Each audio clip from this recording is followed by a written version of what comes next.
say it already. Ça tourne. Ça tourne. Ça tourne? Ça tourne. Ça tourne. Rolling. It's ça tourne in French. What's the ça tourne? What's the last part? Cela tourne. Tourne. We're rolling. Ça tourne. We're rolling. Ça tourne. Okay. So you come from a family with a lot of brothers and sisters, you know, lots of children in the house. Did you have a part in this family, you know, because generally there's the clever ones, the funny one, the shy one. Yes, there are. What was my role? The annoying one? No, I wasn't annoying, but I was probably one of the shy ones. Yeah, there were a few of those in my family. How did you do to go out of this family and make something on your own? Because you did have pressure, I guess. Do you mean my own career? Is that what you... Well, my singing career, it actually started when I was 15, but I wasn't into it at all. I didn't want to sing. I wanted to act, and I wanted to go to school, and I continued to sing and did more acting, and then finally I did an acting job for my father, a show that I really didn't want to do, but I did it for him. And after being on it for one season, I caused so much havoc. I know they probably wanted to fire me, and I was hoping that they would, and they didn't, but they let me out of my contract, so I was really happy when I asked for them to let me out of the contract. And that's when I said, I just want to do something different in my life. And I was married at the time, and I decided to take my singing career a lot more seriously than I had before. And that's when I did Control. And did you need to make a break to reveal yourself as an artist? You know, to say that, okay, I'm from the Jackson family, but I can do something on my own too. You know? I didn't want people to know that I was a Jackson, but that was pretty hard because I'd started since I was 7 in the business, and a lot of people did know that I was related to my brothers and sisters, and I really didn't want them to know because I wanted to make it on my own. And I didn't want anyone to think, outside of my family as well as within my family, that I was riding on their coattails. And was it difficult to hide that? Yes, because they already, for the most part, knew, and I hated the fact that I did not like the fact that I couldn't hide it. We used to know you as Janet Jackson. Now it's Janet. Was it a choice to keep only your first name? No, I still have my last name, but people, since the Janet album came out, they just call me Janet now. No, sometimes I still say Janet Jackson, but people just, I guess, it's not that common of a name, but yet it is a common name. They just call me Janet. Can you say that in a way what you did in the family in your career was the same during your life? You were fighting always to be recognized, you know, as a woman and as an artist. Was I always fighting within my family to be recognized as an artist? No, you were fighting in your family and in your career to be recognized. It was the same goal because you wanted to go out of your family and you wanted to go out as an artist and be recognized on your own. Having my own identity. Yeah. That was very, very important for me. Even when I was asked the very first time by my brother to do a duet with him, and I told him no, it was really important for me to have my own identity. And that's the reason why I told him no, because I wanted to do a song with him. Eventually we did, but at that point I felt that it wasn't clear enough in the minds of the public as well as in my own mind that okay, you've carved your little niche, so now it's okay to do this. How would you describe yourself now? How would I describe myself? At this very moment, I'm all over the place.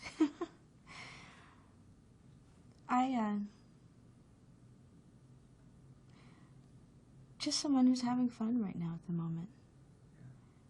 Just enjoying life, I think, the way that it was meant for me to enjoy a while back. But yet I'm just now experiencing that part of my life.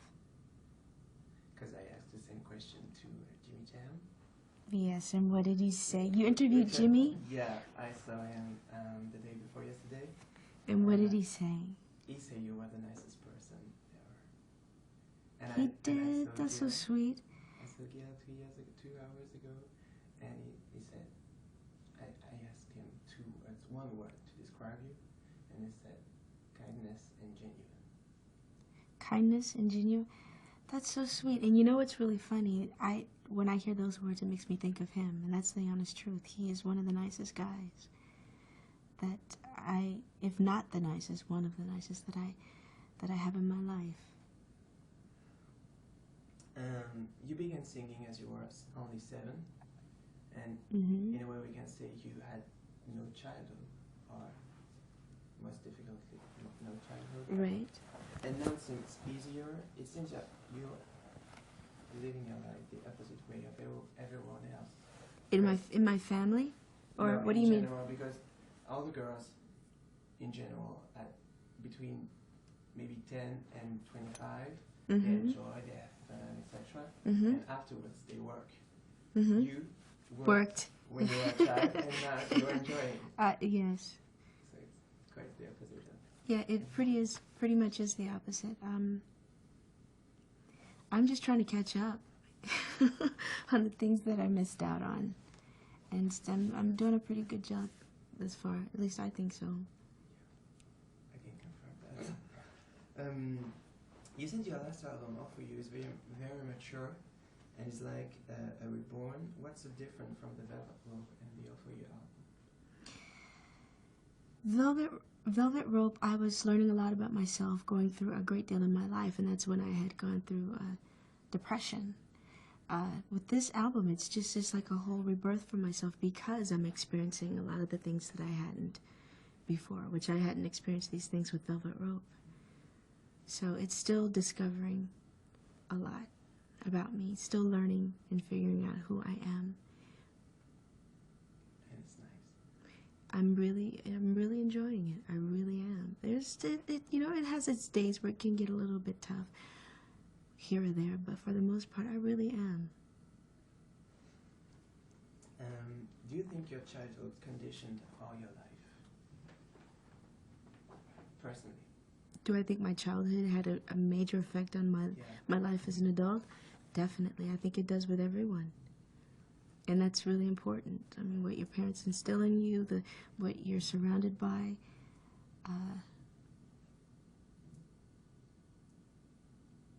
It shapes you, makes you who you are today.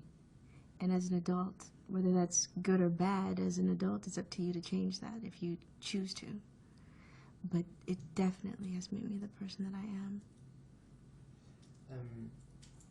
For several years, you've been the woman of a man instead of being the one you wanted to be. And now... I've been the what? The woman of a man before being a woman you wanted to be like. You understand? No, the woman of a man?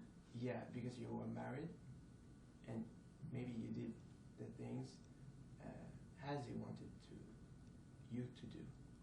I see what you're saying, yes. As and opposed now to... you're living as you want. My life for myself, yeah. Yes. So how does it feel to be finally yourself? Yes, great. And not have a man staring you down? No. It feels good. It really does. Not necessarily saying that I live my life the way he chose me to live it, but he definitely had an influence, for sure. I mean, that's just the way it is when you're sharing your life with someone. But to now do things the way that I desire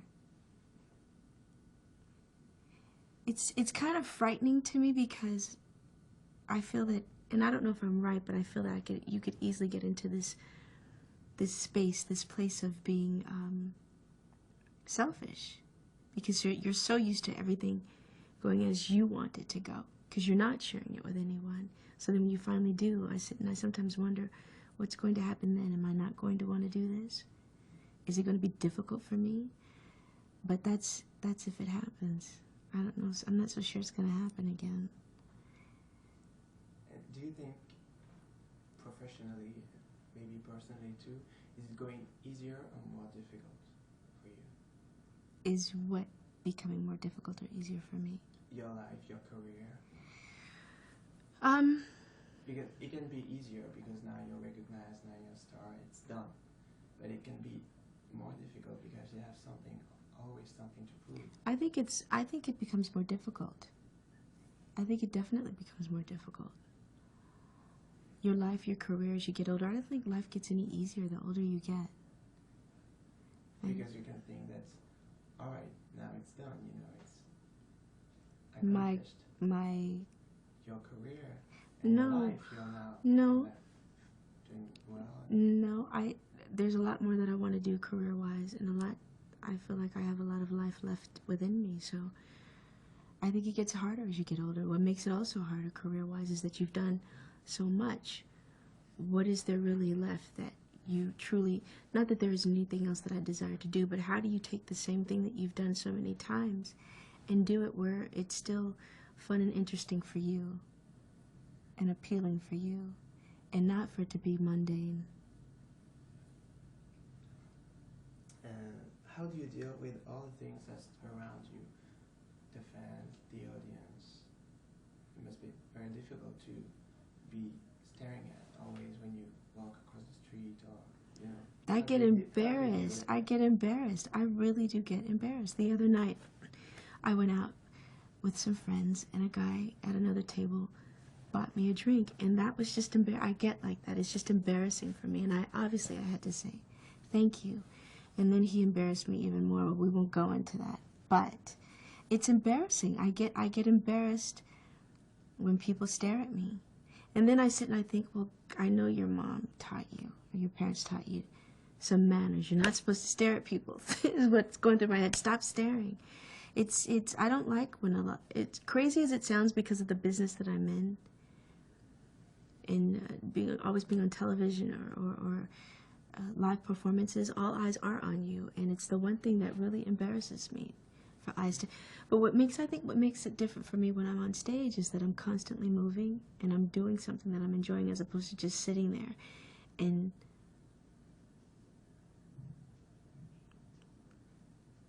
waddling in that thought that people are staring at me or someone is staring at me. And do you wish sometimes you were not Jackson, not to have all the people around you? Sometimes I wish that I could just blend in. I really do. And I try to. I try to. That happened to me when I was actually at the Louvre. Not the last time I was in Paris, but the time before that, where I went and I just wanted to enjoy different works of art and had a tour guide, and it didn't work out. It's as if I became a piece of art. And people started taking pictures, and it became too much that I left. And I was bummed out about it because I enjoy doing things. And I think the reason why I enjoy this is because growing up I didn't have much of it. We were always, well, let me tell you what it is first. I enjoy being in crowds. I enjoy enjoying whatever it is with other people. Not just friends, but other people that are there as well. Growing up, we didn't have very much of that. Like, we grew up with a theater in our home. We grew up with a game room, an arcade room in our home. So everything was done at home. We were very sheltered.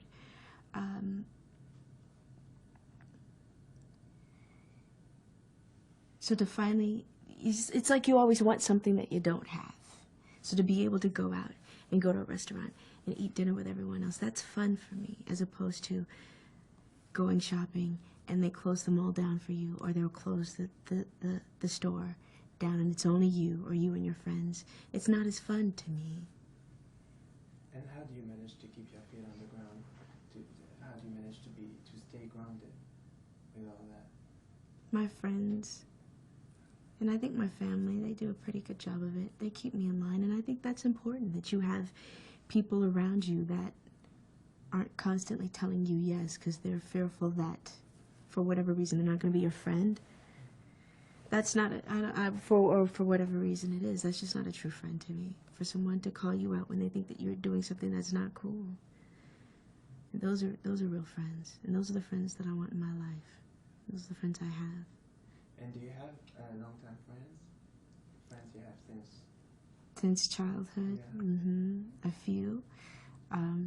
Very long. Some 13 years, 20 years, 10 years, for a while. Friends you take when you go on tour? Mm-hmm. Yeah. Well, I'm fortunate enough that two of my best friends and one very, very close friend, they're dancers, so they dance with me.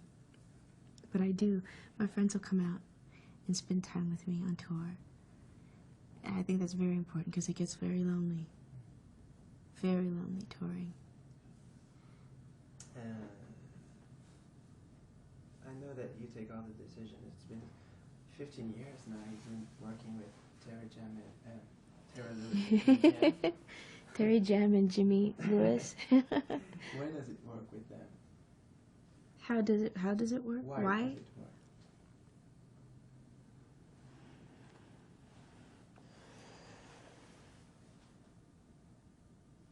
I think it's a few things. The chemistry that we have, there's a certain magic, a certain energy, a love that we share, a certain respect. There are no egos. I think these are the reasons why it truly does work, and why we have been able to enjoy each other for so many years and continue to want to work together. There's a major respect and a closeness, and they're like an extension of my family for me. They're like two more brothers for myself. We love each other, and it's not just about being close when we're in the studio. Like in between albums, we're close, and Jimmy's first son is my godson. So there's definitely a lot of love between us. Can you tell me how it started? How it started? Yeah. Oh, well, when it Because started. I have a version of Terry Jam, so I want to know if you When it started, it didn't start off that way. Not for me. Oh my God. Well, from what I had told you before, and being incredibly sheltered growing up, I just thought they were the nastiest guys I had ever met in my life. They cursed all the time, which I never cursed then. They were so much for me that I called home and I said, I can't do this. I cannot do this. I said, I thought they were rude. I totally didn't understand them, and I think they were just trying to pull something out of me that they saw that I didn't see, being so young. When I went to Minneapolis, I went with a girlfriend, and Jimmy picked me up from the airport, and I rented a truck, or he let me use his truck, and I drove myself around the city, and they thought this was best for me as opposed to having a driver, and that's what we did growing up. We always had a driver, someone to take us to school and from school and traveled with us. And I loved it, though, because I loved driving. So I really enjoyed it. And I told myself, and I actually told them that I was going to charge them 25 cents for every curse word that they said, because they cursed an awful lot, and I thought it was ridiculous. I thought it was way too much, just out of control. I never got paid, to tell you the truth, but I began to understand them a little bit more, and to know that the things that they said and the things that they did, it wasn't in a malicious way. It was really out of love and out of having fun. And I eventually came to see that and to understand them more and more, and that's when our relationship really flourished. because they told me that they went to your concert to see you. Oh, the At the first time, and like 1 week after, you saw them again. And you didn't remember you saw them at your concert 1 week ago. No, I went to their concert. You mean the Yeah. very first time I ever saw them ever? Yeah, I did. It was the time. I was about 15 or 16. I went to their concert. I saw them twice. I was a very big fan of the time, and Prince, and Vanity 6. And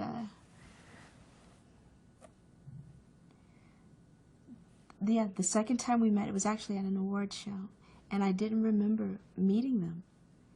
And Jimmy and I still talk about it to this day. I don't remember meeting them. And I think that's pretty much where it really started. And then I was to make an album, and they were the first producers to come up. But you have some quite amazing first meeting, because it was this story for Jimmy Jam and Terrorist, and Gail, your dancer, told me that the first time he met you was in a car, and he wasn't aware that he's gonna see you. He first met me in a car? Yeah. Gil said that? Yeah. I can't remember.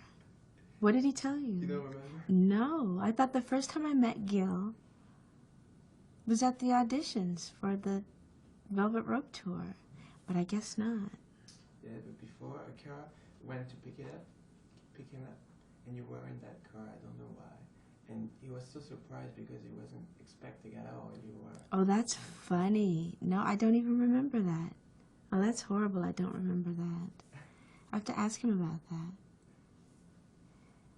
Yeah, and see, I guess I don't have a very good memory, because I don't even remember the first time I had actually met Jimmy and Terry, aside from that time at the award show. That's my first memory of us meeting. You have a selective memory. I have a what? Selective memory. Selective memory. Right, just want to remember the things I want to remember, I suppose. Can you tell me, how is a regular day in the studio when you come to record in Flying Time Productions? How did it go? Well, I normally get there around maybe 4, sometimes 7, between 4 and 7, and we record all night for the most part. I'm a morning person though, and Jimmy's a night owl, and most artists are night owls. I'm just the opposite, but getting into the groove of things and the way that they work, I don't mind staying up all night till sometimes 6 in the morning, and when you're finally going home, a day has broken or it's breaking. I like setting the mood, pertaining to the song, having my candles and my incense for the most part, and I'll go in the studio, sing the melody, and sing the lyrics to Jimmy that I wrote.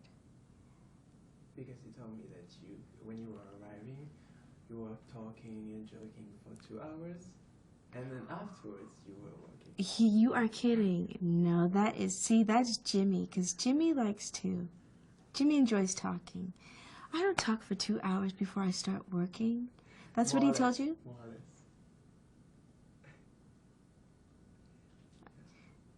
No, I don't, at least I don't think I do. Selective memory, here we go once again.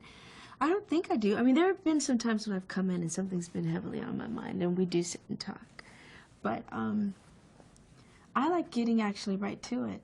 At least I thought I did, because the quicker you get done, the sooner you get out and you can move on to the next song, and the quicker you get your project. You know what? Then I must be the only artist that he's worked with that gets like that. Because or one of the few. When you begin a recording sessions for an entire album, it lasts maybe 2 months or 3 months. I don't know, I think. And during 2 months, you're working every day. You're always 24 hours. 6 days a week. Yeah. With 1 day off. Don't stop. Unless, it doesn't stop. If I don't go to the studio, I'm still writing. There were times when I was to meet him at the studio around 4 or 7, and I would call in and tell him that I'm not going to make it in because I'm still writing and want to finish up some other stuff. So it's just, it's a lot of work, yeah. And I asked him if sometimes you get angry or... I'm sorry, do you hear that? Yeah. You hear that? It's my stomach. You're hungry? But that's okay. But go ahead. No, he told me that because I asked him if sometimes you were tired or hungry or I don't know, maybe you know, I don't know, make a clash or because you didn't manage to sing correctly, and he said to me that you were never hungry because nothing was stressing you or you were always cool and We have fun. Well, at least we try to, and I think it's fun. We have fun in the studio. We enjoy ourselves. I have to ask him, though, about me talking for 2 hours, because if I do that, I never knew I did that. And if I do that, he's so nice, he won't even bring it up. Because I always thought I like to for the most part, get right to it. Maybe it's not every night. It's just, maybe it happened one time and he said to me that. I don't know. I'll have to ask him. Obviously, it's happened enough for him to mention it. Sorry. Can I just hide that wire? Oops. Thank you.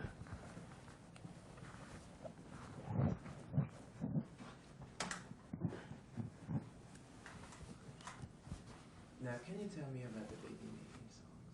Because I heard that Sure. on your album. What do you want to know about them? What does it mean? Can you explain? To Baby me? making songs? Yeah. Is to make. Do you think? What do you think about when you wrote them? Did you think about? Do you think about yourself? Do you think about people Myself. when they hear it? Myself and experiences that I've had. That's really where it all starts. Well, that's the only way I ever really do write. It has to pertain to my life in some sort of way. Or if not, if it's not about me solely. All the songs that I've done, all the baby making songs, it's really experiences that I've had. So you think about yourself, you don't think about people hearing the song or?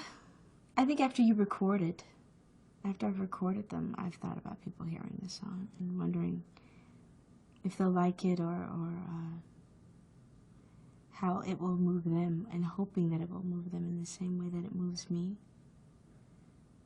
Do you want that always to, for the people to feel the same as you when you wrote the song? I would like them to feel the same way. I hope that my feelings come across in such a way as to where they can feel it and can relate more so than anything to what I write about. And I'm sure with the baby making songs, I'm sure they can. It's something we've all experienced, most of us at least. What's the most important thing for you? Most important. Guys, can we interrupt for 1 second? We have to change tape. Oh, okay.